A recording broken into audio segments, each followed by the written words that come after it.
Hello everyone, আসসালামু আলাইকুম। আমার আজকের পর্বে তোমাদের সবাইকে স্বাগতম। আজকে আমি ফ্লাইং ফিশ শুটকির ভর্তা করে দেখাবো। এই ভর্তাটা খেতে অসম্ভব মজা হয়।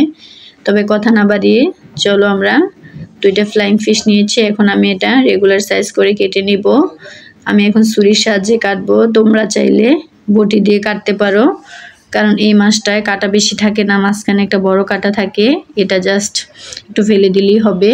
টালার পরে এমনিতেই দেখতেই পাচ্ছ আমি কিভাবে কাটতেছি। তোমরা তোমাদের সাইজ মতো কেটে নিতে পারো।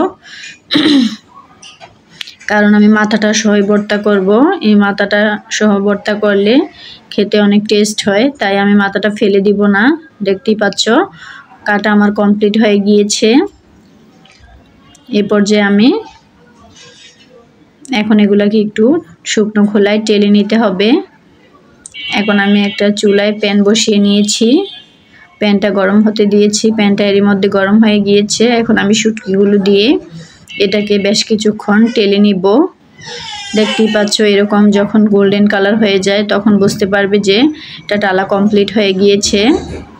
এই পর্যায়ে আমি কিছু রসুন দিয়ে দিব, কারণ শুটকিটা টালার সময় চুলার আঁচটা মিডিয়াম থেকে লোতে রাখতে হবে, কারণ হাই হিটে দিয়ে শুটকি ভাজলে তখন আবার এটা তিতা হয়ে যাবে। তাই অবশ্যই চুলার আঁচটা খুবই ইম্পর্টেন্ট। এখন আমি কিছু মরিচ দিয়ে দিলাম, দিয়ে মরিচ আর রসুন একসাথে টেলে নিব। এখন আমি পরিমাণ মতো লবণ দিয়ে রসুন মরিচ একসাথে বেটে নিব।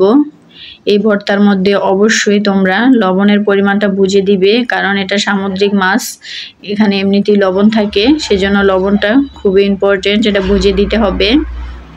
এখন আমি ভালোভাবে এগুলাকে বেটে নিলাম। বাটা হয়ে গিয়েছে। এখন আমি শুটকিটা ভালোভাবে ধুয়ে পরিষ্কার করে এটাও আমি এখন দিয়ে দিলাম, দিয়ে বেটে নিব। ভর্তা বাটাটা একটু কষ্টকর, তারপরেও বেটে ভর্তা বানালে খেতে অসম্ভব মজা হয়। এখন আমি দিয়ে দিব পেঁয়াজ। পেঁয়াজটা আমি এখন আধ ভাঙা করে এটার সাথে মিশিয়ে নিব, কারণ পেঁয়াজটা মিহি করে বাটলে খেতে ভালো হয় না, সেজন্য অবশ্যই চেষ্টা করবে আধ ভাঙা করে দিতে।